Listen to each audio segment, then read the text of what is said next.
Hello, my name is Andy Ainsworth, and I serve in a counseling capacity at Seattle Christian Counseling at our Silverdale location.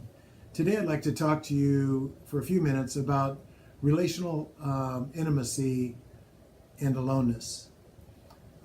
Through my years of doing work in the counseling role, I've found that so many people walk into the office, and especially in marriages, and what seems to be increasingly glaring is the how alone, how afraid and alone people are in their marriages, and how sad they are in their journey through life with the one that they married and made vows with, and have worked hard to establish marriage and family, and yet still feel so alone, feel so isolated in their most important relationship, on, as far as I'm concerned, on the face of the earth, and that is in their marriage. And what we've seen is that people practice unhealthy emotional responses, largely learned through family, through time, through circumstances, or in our own marriage. We've learned unhealthy responses that seem to lend to perpetuating obstacles for survival, just for relational survival and survival in this world. And I want to point out a few of those unhealthy emotional responses that all of us have a tendency to practice, oftentimes without even knowing. I know my go-to through time and has been minimizing. And as Paulette and I have walked through life for 44 years together almost, my much regret, and kind of embarrassing for me to share with you out there in the world, that this counselor person has had a tendency to minimize my own wife's struggles. That doesn't instill a whole lot of confidence in perhaps you as a client or a potential client wanting to come in. But I assure you that God has helped me to work through that my own affliction in that area of minimizing.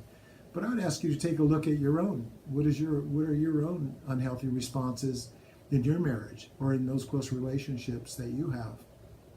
I'm going to point out a few. That's okay with you. One of the things that we run into, that we see, is that if you come to me and I share, you share with me your concern and your pain, that I try to fix you, that I give you advice and give you logic, and I start lecturing you about your pain, and you don't feel any better after our time together than when you first sat down. That's one of the unhealthy emotional responses that we've learned and seem to be very real in marriage and in group and in general relationships in general. Another unhealthy response is criticism. That if you come to me and I start criticizing the situation or you personally, or have a critical attitude in general about your circumstance, it doesn't instill a whole lot of confidence that you are receiving the comfort and the care that you need, or the wisdom that goes with comfort. Another unhealthy response may be complaining. And complaining, what I mean by complaining is that you may be sharing your heart and a deep sorrow, a deep sadness, or a vulnerability, and you're being so emotionally naked that something that maybe you haven't even tried on yet, and it's a scary time for you. And what I start doing is talk about me, and I talk about my problems. I talk about my vulnerability, and I'm really sending you the message that I'm not listening to you, and I don't care for you. I'm just caring about my concern, and kind of creating a hierarchy of relationship needs here. Another unhealthy response is that of withdrawal or distancing. That you come to me and you share your heart concerns and life concerns, and I just kind of sink back from you and create an emotional distance, and even find a way out of the conversation, and distract not to go there. And certainly you're not going to expect a call from me the following day and let you know I'm praying for you and checking up on you, because I'm going to distance myself from your pain. Usually that indicates that I've got pain in my own heart that I don't want to look at. Another unhealthy response may be spiritual pep talks.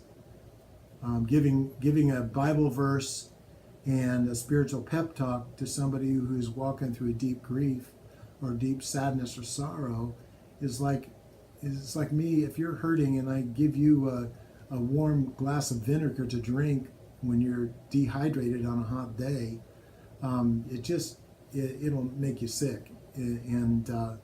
Well, oftentimes we give spiritual pep talks. We don't mean to. We're well-meaning people who love God, and but timing and comfort are different than that. How about laughter? Laughter oftentimes is good medicine, and we do need, as John Gottman has said, that laughter oftentimes during times of conflict can help the healing process. But unhealthy responding with laughter when somebody's grieving in order to distract from your own pain oftentimes leads to increased sadness and relational aloneness. So these are just a few unhealthy responses. I would encourage you to pray. Look in the mirror. Ask God to show you what are your tendencies to, and how do you respond in a way that doesn't reach to a person's heart. Well, where does all this go? We believe unhealthy responses leads to relational obstacles and leads to the increased relational isolation and relational aloneness, as we say a lot. The first obstacle that these unhealthy responses seem to fuel and merge into kind of a chronic problem around obstacles. The first obstacle that gets fueled, we see, or I see in my work through the years, has been self-reliance. I've learned to take care of myself. I know how to take care of myself. Self-reliance says I don't have needs. I don't have emotional needs. I don't have physical needs. I don't have spiritual needs. God and I are good. I don't need to be comforted. If I had relationship needs, if I needed comfort, I'd take care of that myself. Well, as my wife says, you can't comfort yourself by hugging yourself. It just doesn't work. So relationship needs and relational care given to somebody who is highly self-reliant or chronically self-reliant oftentimes falls on deaf ears. I'm sending the message, if I am self-reliant, I am sending the message to Paulette that I don't need her. But also I'm sending the message to her that I am blind to her relationship needs and that she ought not need me.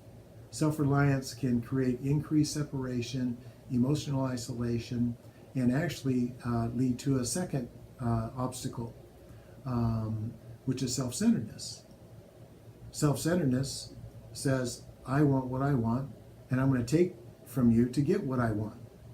And I exalt my own relationship needs above yours. And we go back to complaining. That complaining kind of unhealthy emotional responding as it applies to complaining is I'm going to talk about me, and I'm going to be about me, and whatever I have to take from you to feel better, that's what I'm going to do. A third obstacle that we experience and that I have experienced through the work here in our counseling process is that of self-condemnation. And I believe it's the most lethal of all these obstacles, quite frankly, because abuse, long-term abuse, or current life situation abuse could be marriage, it could be in a close relationship, it could be at work, it could be in your memories. Oftentimes we can feel that we don't deserve to have our needs met. We feel guilty for having them met. It's okay for everybody else to have their needs met, but I'm not free to have my needs met. In fact, I remember a dear woman who at one point in tears and going through an assessment process, actually in tears, saying she gave up on ever believing again that her needs, her emotional needs would ever be met. And that was directly connected to her own self-condemnation in her private world, in her private life. So just wanted to point out today a few ideas on unhealthy emotional responding and how they lend into some relationship obstacles that you may find yourself in and practicing in your closest relationships. Want to recommend a work that you can enter into, and it written by Dr. David Ferguson, and that's Intimate Encounters. You can contact the Intimate Encounters folks at greatcommandment.net and order a book. And if you choose to, or if you'd like to consider these thoughts a little bit further, if you feel like you need counseling to work through some unhealthy emotional responding that's impacting your relationships and leading to obstacles that you have in your life, pick up the phone and call Seattle ChristianCounseling.com or email SeattleChristianCounseling.com, and perhaps you can get a little help from somebody on the end of the line. God bless, and I hope this has impact on your life.